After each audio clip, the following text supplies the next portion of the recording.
CID को phone करता हूँ। हाँ Madan ji. Hello hello Madan ji, hello Madan ji, क्या हो गया?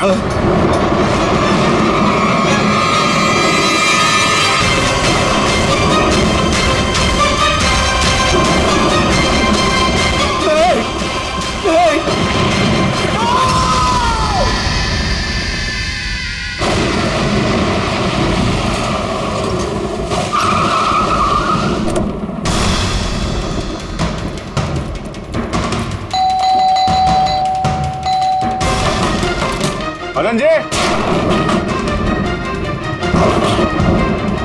मदन जी, मदन जी, मदन जी,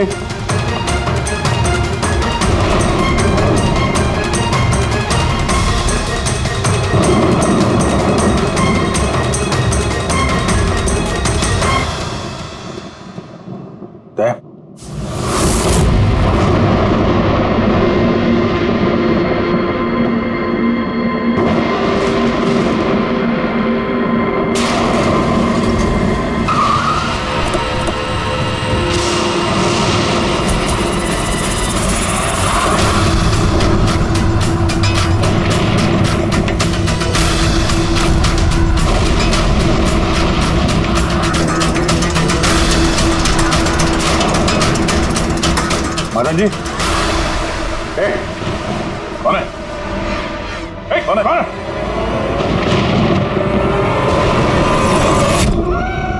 ये क्या?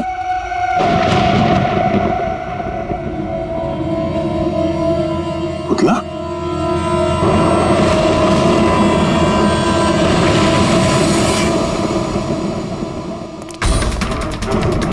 अभिजीत सर, आने में देर हो गई।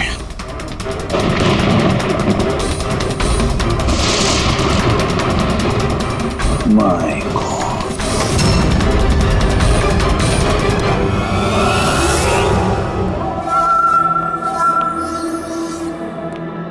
ये लीजिए। आराम से आराम से।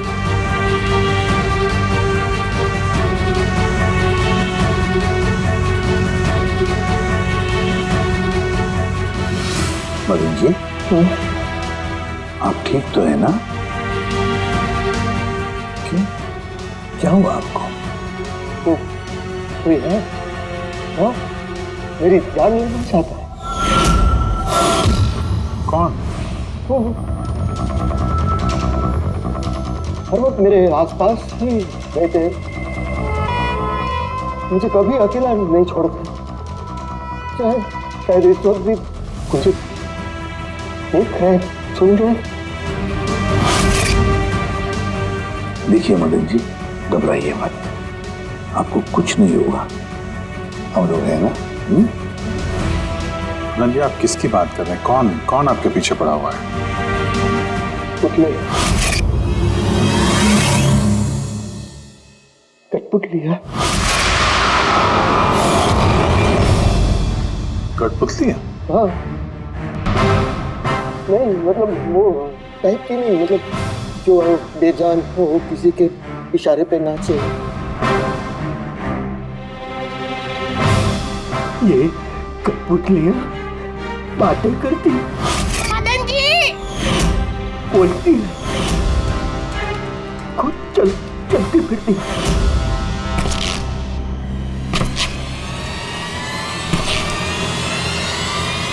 मदन जी, ओ मदन जी। बातें करने वाली कठपुतलियां। हाँ, मैं जानता हूँ आपको मेरी बात का यकीन नहीं होगा, लेकिन बात ये किसी को नहीं होगा।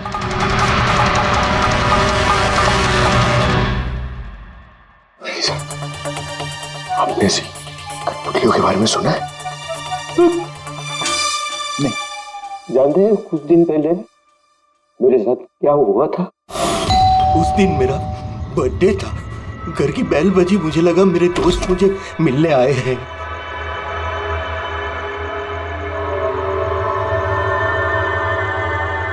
इतनी रात को किसने बेल बजाई होगी? कमाल है। मदन जी,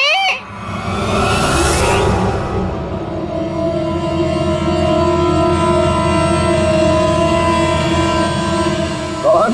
दिखाई नहीं दे रहा, मैं हूँ।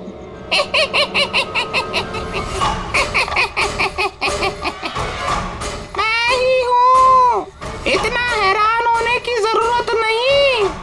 पता है यहाँ मैं क्यों आया हूँ? क्यों? तुम्हारी जान लेने। क्या?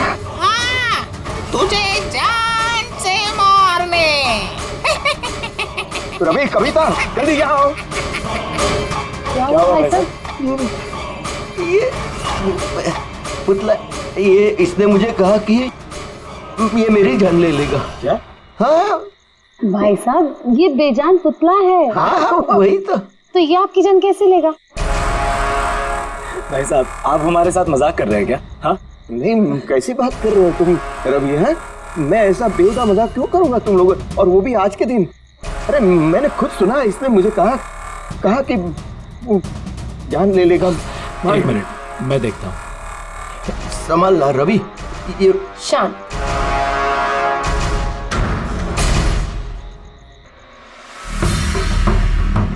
भाई साहब, लगता है शायद आपके साथ किसी ने मजाक किया। इस लकड़ी के पुतले के अंदर किसी ने शायद स्पीकर फिट किया होगा। चेक करो, कहीं स्पीकर होगा।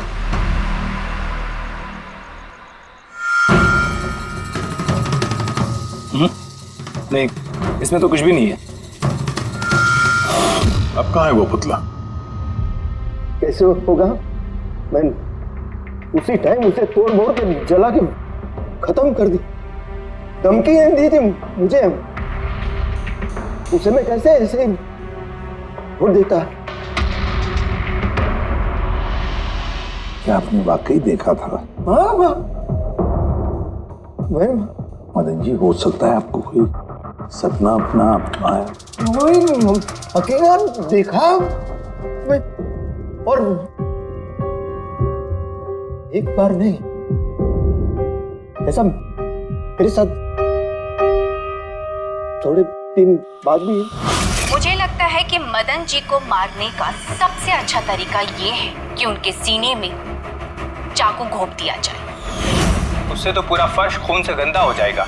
सबसे बेस्ट तरीका है मदन जी को जहर दिया जाए। एक काम करते हैं, क्यों ना उनका गला ही दबा दिया जाए? तो आप ही बता दीजिए मदन जी, आप कैसे मरना पसंद करेंगे?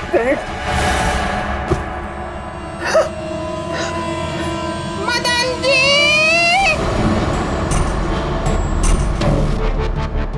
कहाँ चले?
मदन जी की जान को वाकई खतरा था। सही कह रहे थे, कोई वहम नहीं था। सर मतलब ये मदन जी का खून इस कठपुतली ने किया? क्या बकवास कर रहे हो यार, कठपुतली खून थोड़ी ना कर सकती है। तो फिर खून किसने किया होगा? उसी ने फ्रेडी, उसी ने जो कठपुतली का खेल खेलना जानता है। तो जब हम लोग यहाँ पर आए तब कठपुतली के हाथ में ये चाकू था। सारे सबूत तो इसी की तरफ इशारा कर रहे हैं। खून इसी ने किया है। भैया भैया प्लीज प्लीज, ये भैया को। सर इस पुतले ने खुद नहीं किया। एक मिनट, आप लोग कौन हैं? सर मैं कविता हूँ, इनकी पत्नी, और ये मदन भैया है, इनके बड़े भाई, ये रवि हैं। तो आप लोग अब तक क्या कर रहे थे? कहाँ थे आप? सर आज हमारी मैरिज एनिवर्सरी है, इसलिए हम बाहर डिनर के लिए गए थे।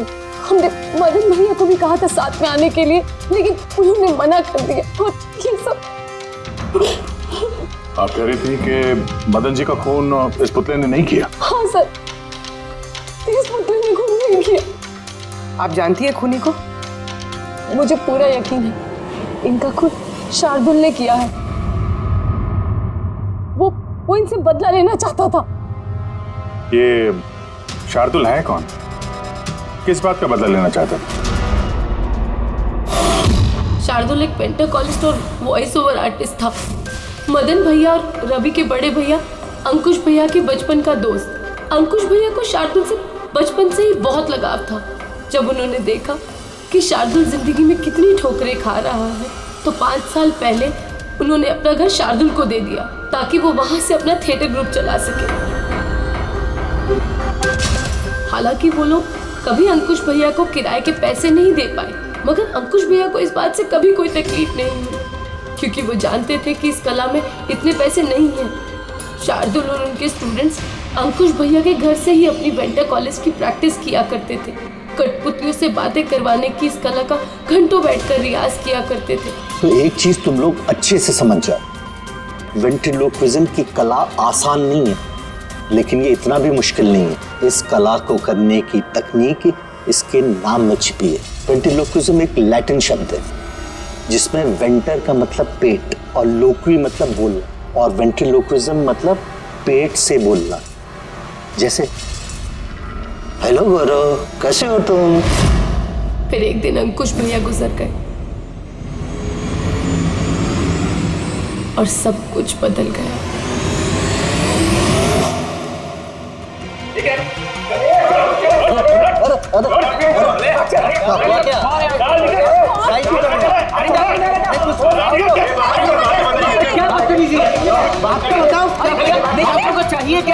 रवि, मदन, इधर क्या हो रहा है? क्या हो रहा है? ये जो इतने वक्त से तुम्हारी मुफ्तखोरी चल रही थी ना, आज से बंद हो रही। हमने यहाँ कोई धर्मशाला नहीं खोल रखी। लेकिन मदन, अंकुश ने तो कहा था। कौन अंकुश? जो मर गया वो जिंदा नहीं है, दुनिया में नहीं है। आज तक उसके तरीके से चलता था, अब मैं हूँ, मेरे तरीके से चलेगा। सुना तुमने? चलो जगह खाली करो। रवि, समझा अपने भाई को। वो क्या समझाएगा मुझे? मैं समझता हूँ ना सब कुछ। और अगर यहाँ रहना ही है तो किराया देना पड़ेगा। किराया? हाँ किराया। कितना किराया देना होगा? हमें 4 लाख। 4 लाख? मगर 4 लाख तो हमारे पास नहीं है। नहीं है तो खाली करो, वरना पुलिस को बुला के तुम सबको जेल में भिजवा दूंगा। वहां पर रहने का कोई किराया भी नहीं देना पड़ेगा। मदन, हमें कुछ मोहलत दो। हम इतनी जल्दी कहाँ जाएंगे? मोहलत कुछ नहीं मिलेगी। बहुत सुन लिया मैंने, बहुत देख लिया तुम लोग का तमाशा। निकलो निकलो यहाँ से। अरे एक मिनट, जब तक आज तक का तुम किराया मुझे नहीं देते, ये जो सामान तुम्हारा पड़ा है ना, और ये क्या है, कठपुतलियां, वो सब मेरे कब्जे में रहेगी। अगर तुम ये भी हमसे छीन लोगे तो हम तुम्हारा किराया कैसे चुकाएंगे? वो मैं नहीं जानता। सर ऐसा मत कीजिए सर, हम आपके सारे पैसे चुका देंगे सर, प्लीज।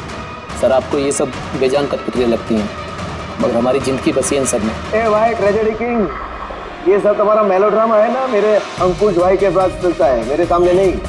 और ये क्या ये 4 लाख रुपया कमा के देगी ये कठपुतलियां? अरे 4 लाख क्या, 4,400 रुपये भी कमा के नहीं दे सकती है। जानते हो क्यों? क्योंकि ये कला खत्म हो चुकी है, जीरो। ये तुम्हारे गुरु है ना कौन, शार्दुल, उसकी तरह किसी काम की नहीं है, लूजर है लूजर ये। चले निकल निकल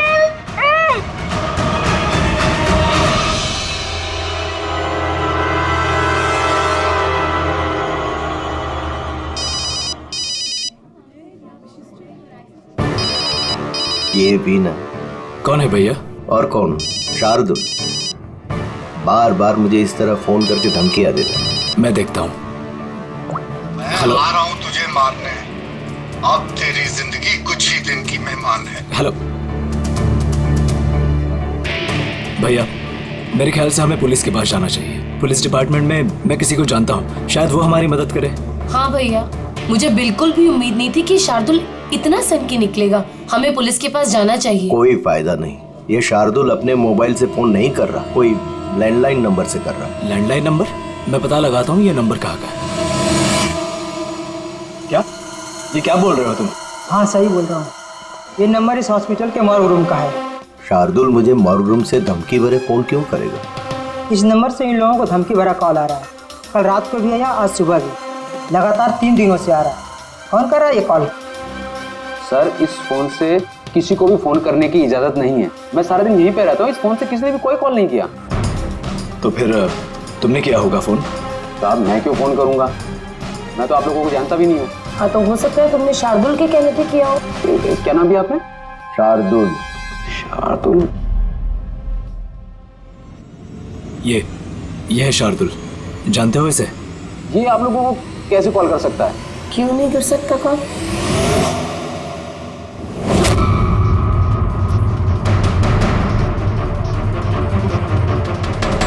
ये कैसे हो गया? शार्दुल 3 दिन पहले इनकी मौत हो चुकी है, तो फिर ये फोन कैसे कर सकते हैं? पर इनकी मौत हुई कैसे? इन्होंने शराब पी रखी थी, एक कार इनको उड़ा के चली गई, मौके पे इनकी मौत हो गई।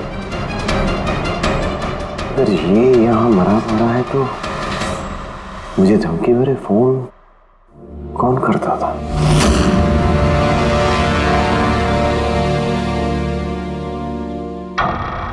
सर, पुलिस रिकॉर्ड के मुताबिक तो ये सारे कॉल्स मौके लैंडलाइन से आए थे। ये मौका फोन लाइन तो कोई इस्तेमाल कर ही नहीं रहा था। ये सब कैसे?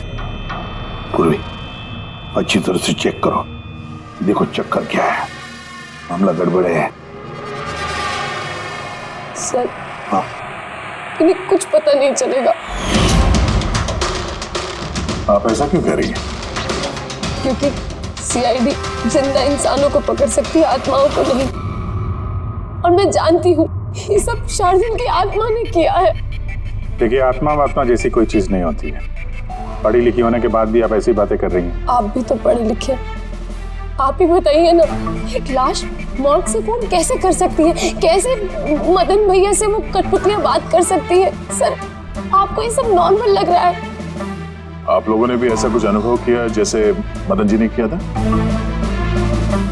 जी सर। नहीं, हट जाओ, आज मैं तुम्हें छोड़ूंगा नहीं। बहुत परेशान किया है तुम लोगों ने मुझे, मार डालूंगा मैं, आज तुमको छोड़ूंगा नहीं। भैया हट जाओ। नहीं भैया, क्या हुआ? क्या बताना? अरे ये क्या कर रहे हैं भैया? भैया कठपुतलियां हैं, दूर रहना। कठपुतलियां? हाँ, मारने आई है मुझे, मैंने कहा था ना। भैया एक बात तो सुनिए। क्या कर रहे हैं आप? रवि,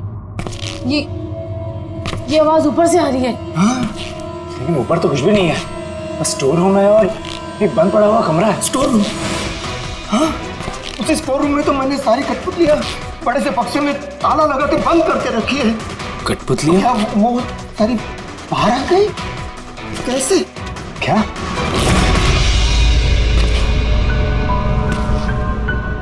भैया आप डरिए मत, आइए ऊपर चलिए। रवि, लेकिन चलिए आराम से, संभल के।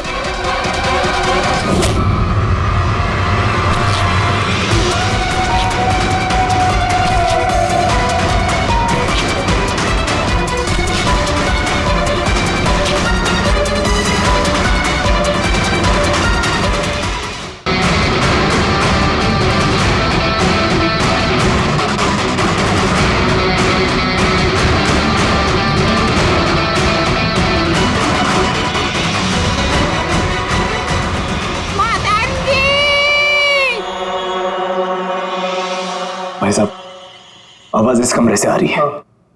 आइए।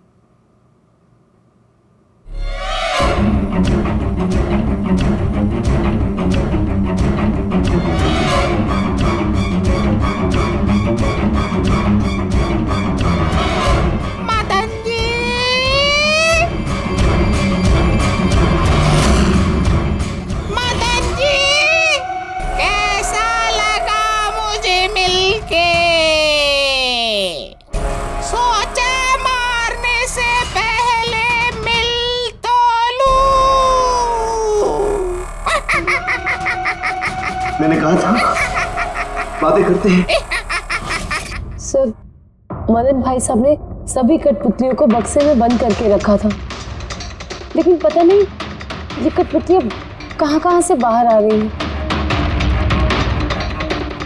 हमें वो बक्सा भी देखना है और वो कमरा भी जहाँ पर लोगों ने वो कठपुतली देखी थी। कहाँ है? सर, दोनों कमरे ऊपर ही है सर। चलिए दिखाइए। आइए सर।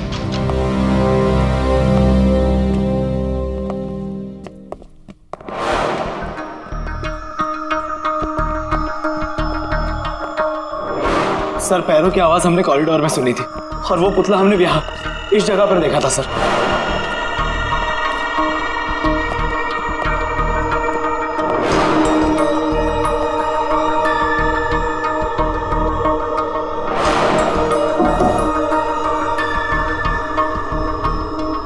ये कमरा एकदम खाली क्यों है?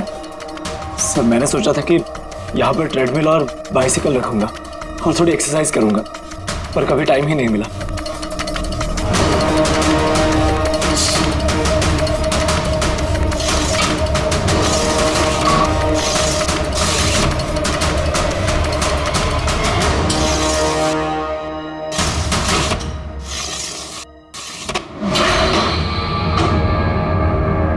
सर, ये तो बंद ही नहीं हो रहा।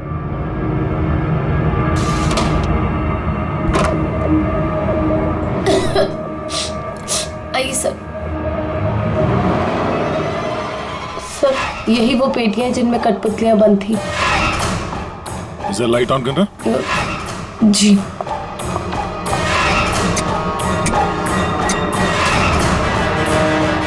सर, ये कमरा बहुत दिन से बंद है तो शायद बल्ब खराब हो गया।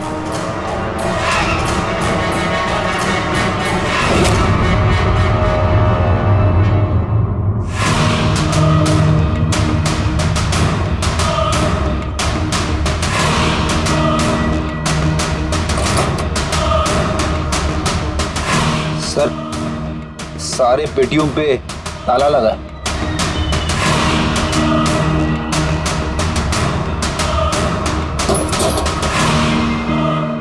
मगर ये ताले मजबूत नहीं है, कोई भी इसे आसानी से खोल सकता है।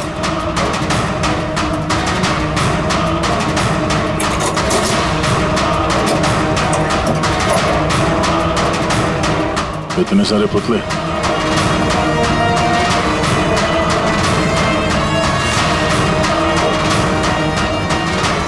देखे जरा, इसमें कोई मैकेनिज्म फिट तो नहीं है। सर, मैं आपसे बोल तो रही हूँ, ये बात नहीं करते हैं। जरूर इसमें शार्दुल की आत्मा आकर बात करती है। अंदर कोई मैकेनिज्म या कोई स्पीकर तो है नहीं जिससे आवाज आ सके। सर, वाकई में ये सच बोल रही है। ना तो कोई मैकेनिज्म है और ना ही कोई स्पीकर, तो फिर ये कठपुतलियां बोल कैसे सकती है?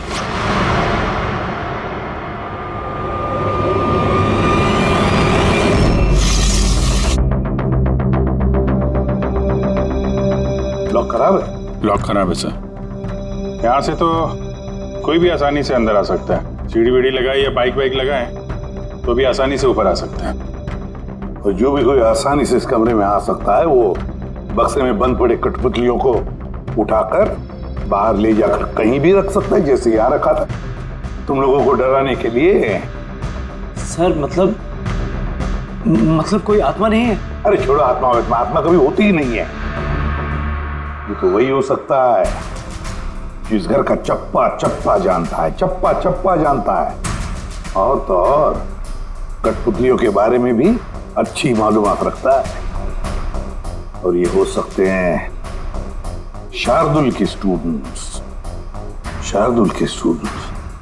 पता लगाना पड़ेगा ये शार्दुल की स्टूडेंट्स इस वक्त है कहां और कर क्या रहे हैं। हाय, मेरा नाम है फ्रीडा। मेरा नाम दीपेश। मेरा नाम है तरल। और मेरा नाम है लोचन।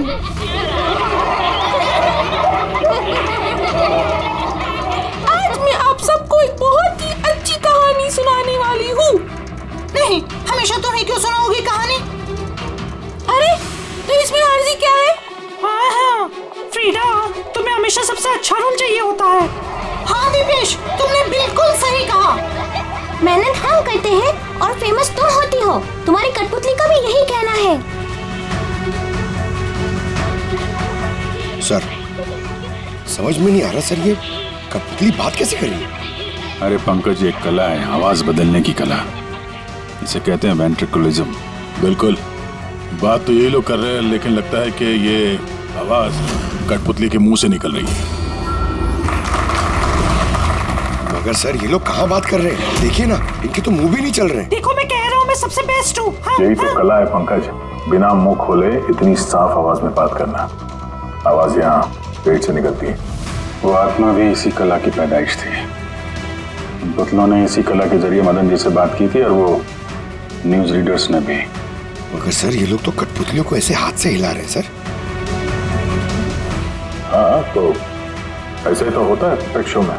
मगर सर, मदन जी ने वो पुतला देखा था, उसे तो कोई हाथ से नहीं हिला रहा था, नहीं कोई बात कर रहा था ऐसे। शायद कोई मैकेनिज्म फिट किया होगा उन पुतलों में, जो किसी रिमोट कंट्रोल से ऑपरेट होता होगा। सर, मगर रवि ने बोला था कि उसके अंदर कुछ भी नहीं था, कुछ भी नहीं था। साउंड मैकेनिज्म नहीं मिला था, लेकिन उसके सर के अंदर कोई मैकेनिज्म था जिसकी वजह से उसका सर और मुंह हिल रहा था, जो शायद रवि को दिखाने। सी कठपुतलियां बनाना शार्दुल या उसके किसी स्टूडेंट का ही काम हो सकता है, जो मदन जी के घर का चप्पा चप्पा अच्छी तरह से जानता है। इन्हें पता होगा उस खिड़की के बारे में जिसका लाश टूटा हुआ था। घर में घुस के जगह जगह कठपुतलियां लगाना और उनसे बातें करवाना तो इनके बायत का खेल है। मगर सर, मॉर्ग से इन लोगों ने कॉल कैसे किया? सर, सर पता चल गया कि मॉर्ग रूम वाले फोन कैसे आ रहे हैं। कैसे? सर, इसके लिए स्पूफिंग सॉफ्टवेयर का इस्तेमाल किया गया।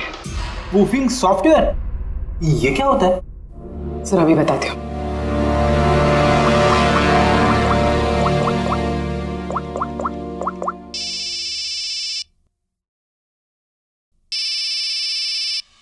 अरे यार, मेरी वाइफ को भी अभी फोन करना था।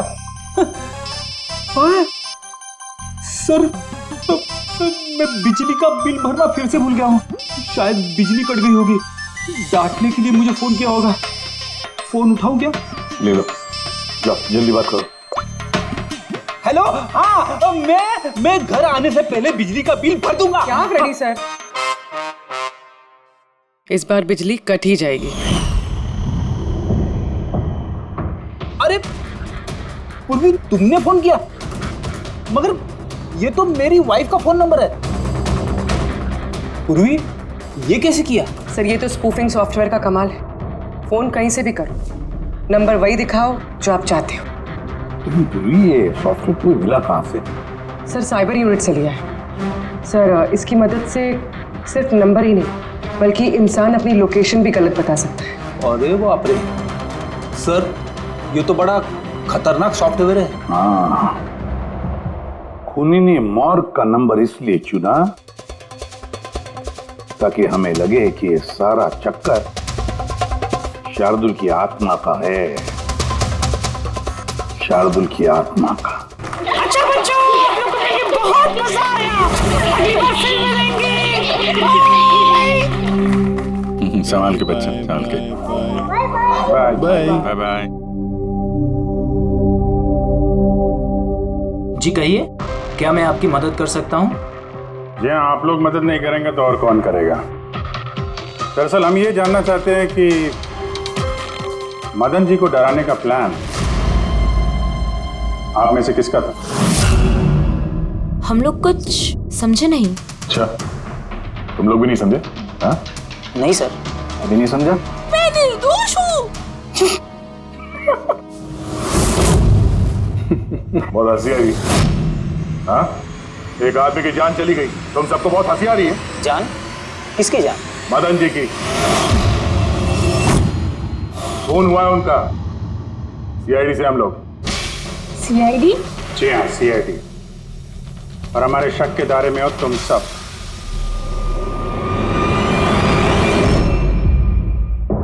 कल तुम लोग कहाँ थे? मैं कल अपने दोस्त सलोनी के घर पे था सर। आप उसके घर वालों से पूछ सकते हैं। और तुम कहाँ थे?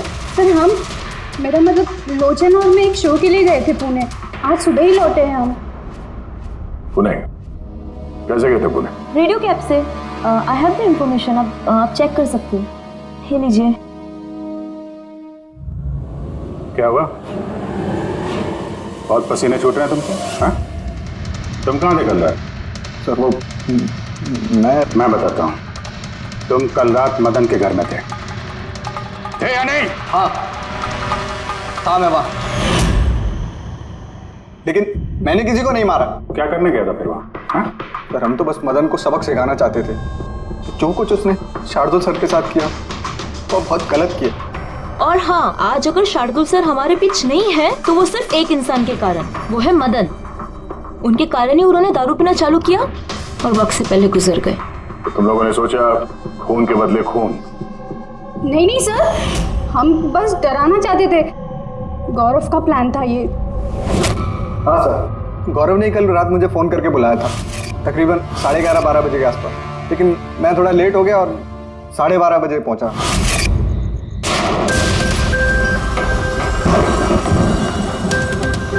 आज तो वैसे ही बहुत लेट हो गया, मार ही डालेगा गौरव मुझे।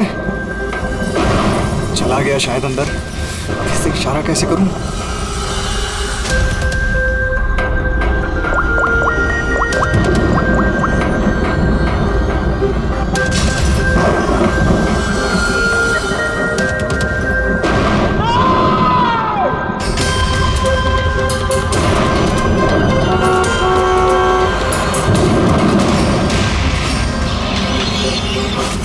गड़बड़ तो हुई ना? मदन जी का खून हुआ रात में। सर मेरा इस खून से कोई लेना देना नहीं है। और गौरव का? सर ये तो गौरव ही बता सकता है ना। ठीक है, बुलाओ गौरव को। कहाँ है वो? गौरव तो फिलहाल गोवा में। गोवा? गोवा किस लिए? सर ये पता नहीं। उसको बचाने की कोशिश मत करना, वरना खुद फंस जाओगे, समझे? नहीं सर, ऐसी बात नहीं है। कल रात को जब मैंने उसे फोन किया तो उसका फोन बंद आ रहा था। आज सुबह उसका मैसेज आया मेरे पास। मैसेज? सर कल रात कुछ ऐसा हुआ जो नहीं होना चाहिए था। मैं गोवा पहुंच गया हूँ कुछ दिन छुपने के लिए। लेकिन ये गोवा पहुंचा कब और कैसे? जब हम लोग क्राइम सीन पे पहुंचे तो वो वहां पे था नहीं। हाँ, अगर हम मान भी ले कि जब हम लोग वहां पर पहुंचे उससे ठीक पहले वो वहां से निकला था, तो वो गोवा कैसे पहुंच सकता है? खून हुआ रात के 1 बजे, उसके बाद हम लोग वहां पहुंचे और रात को कोई फ्लाइट तो है नहीं गोवा जाने वाली। सर अगर फ्लाइट से नहीं और बस से या फिर गाड़ी से गया हो तो? नहीं पंकज, ड्राइव करके गोवा पहुंचने में कम से कम 12 घंटे लगते हैं और ये मैसेज आया है सुबह 9 बजे। मतलब गोवा पहुंचने से पहले ही उसने मैसेज कर दिया कि वो गोवा पहुंच चुका है। पंकज जरा पता करो गौरव के मोबाइल की लास्ट लोकेशन क्या थी। नंबर देना गौरव का। Okay ji, thank you. Sir Gaurav का आखिरी लोकेशन मदन जी का बंगलो ही था और कल रात 11:30 बजे उसका फोन बंद हुआ है। 11:30? Hello, thank you sir. Gaurav Kumar नाम का कोई भी आदमी गोवा के किसी भी फ्लाइट में नहीं था, ना आज सुबह ना कल रात को। और तो और सर ये किसी भी एयरपोर्ट के सीसीटीवी फुटेज में भी दिखाई नहीं दिया। मतलब अपना शक सही निकला, गौरव यही है उसने या फिर किसी और ने उसके फोन से ये मैसेज भेजा है कि वो गोवा गया है। लेकिन सर कोई ऐसा करेगा क्यों? वो तो अभी पता नहीं है फ्रेडी, लेकिन एक बात समझ में नहीं आ रही। गौरव जी को मदन जी को मारना था तो वो कभी भी मार सकता था। ये डराने का ड्रामा क्यों? ये चारों लोग मिलकर ये जो कठपुतली का गेम खेल रहे थे। और तो और जब उसने मदन जी को मारा तो इसके बारे में अपने दोस्तों को बताया भी नहीं। यहाँ पे कुछ पेच है। इसका एक ही मतलब है बॉस, या तो गौरव को हड़बड़ी में मदन जी को मारना पड़ा जब वो पकड़ा गया, या फिर उन्हीं गौरव नहीं कोई और ही है। सर अगर खूनी कोई और है तो फिर ये गौरव कहाँ है? हो सकता है खूनी ने गौरव को मार के उसे गायब कर दिया और हमारे सामने ऐसे सबूत डाल दिए जिससे हमें ये लगे कि वो हमसे छुप रहा है, गोवा में है। ये लॉक टूटा हुआ है। इसी खिड़की से गौरव और उसके साथी अंदर आते थे मदन जी को डराने के लिए। अगर ये गौरव कल रात यहाँ पे आया था और उसके बाद से गायब है तो हो सकता है उसके साथ जो कुछ भी हुआ यही हुआ। अगर यहाँ उसके साथ कुछ हुआ है तो कुछ ना कुछ ट्रेसेस तो मिलने चाहिए। लुमिनल टेस्ट करके देखते हैं। पूर्वी सर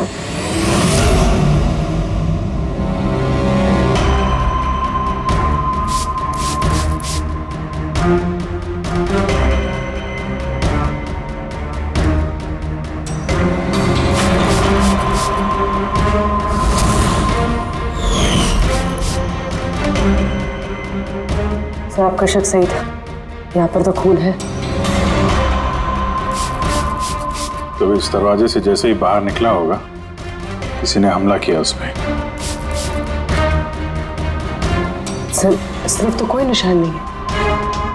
इस तरफ देखो।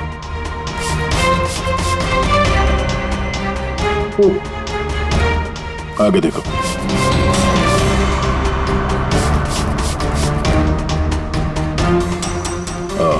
मतलब हमला करने के बाद गौरव को घसीट के यहाँ स्टोर रूम तक लाया गया।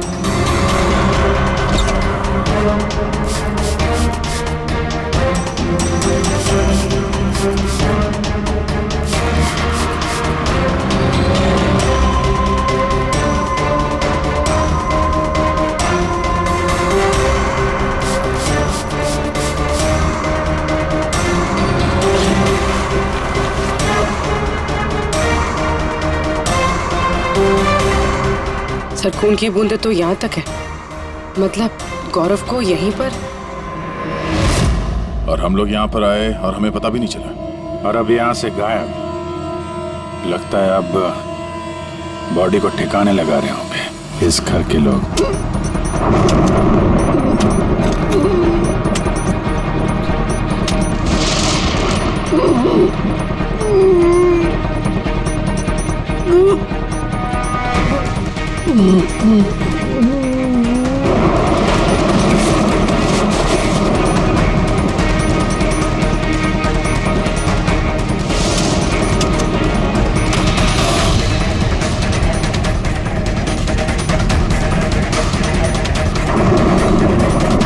सीआईडी? अरे गोया जाएगी, भागे, हट। चलो पीछे। सर जिंदा है। ले जाओ जल्दी हॉस्पिटल। जिंदा दफनाना चाहते थे सर। हाँ? लेकिन आपको कैसे पता चला कि हम लोग यहाँ पर हैं? आजकल मोबाइल के जरिए भी मुजरिमों को पकड़ लेते हैं हम लोग।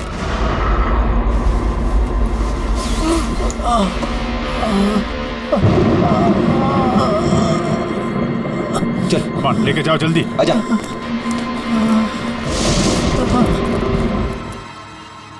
उस खुदगर्ज और लालची इंसान का मर जाना ही ठीक था। अंकुश भैया की मौत के बाद मदन भैया अकेले ही सारी प्रॉपर्टी हड़प जाना चाहते थे। हमें क्या मिलता? ठेंगा। हमने ये प्लान तब बनाया जब घर में वो कठपुतलियों वाले हादसे होना शुरू हुए। हम जानते थे सर कि कोई आत्मा का चक्कर नहीं है, इसीलिए हम एक रात जागे ताकि इस कठपुतली के राज से पर्दाफाश कर सके। और फिर तुम लोगों ने गौरव को पकड़ लिया। हाँ।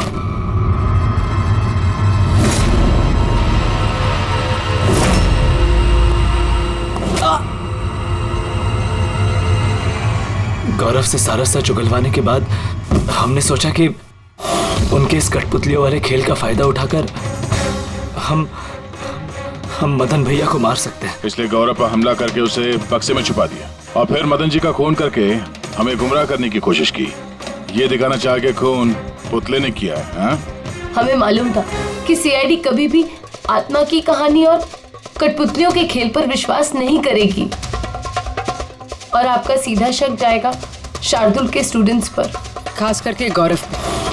और हमें गुमराह करने के लिए तुमने वो गोवा वाला मैसेज भेज दिया। हाँ, हमने सोचा कि आप पूरी जिंदगी भर गौरव को यहाँ वहाँ ढूंढते रहेंगे और हम उसे मारकर यहाँ दफना देंगे।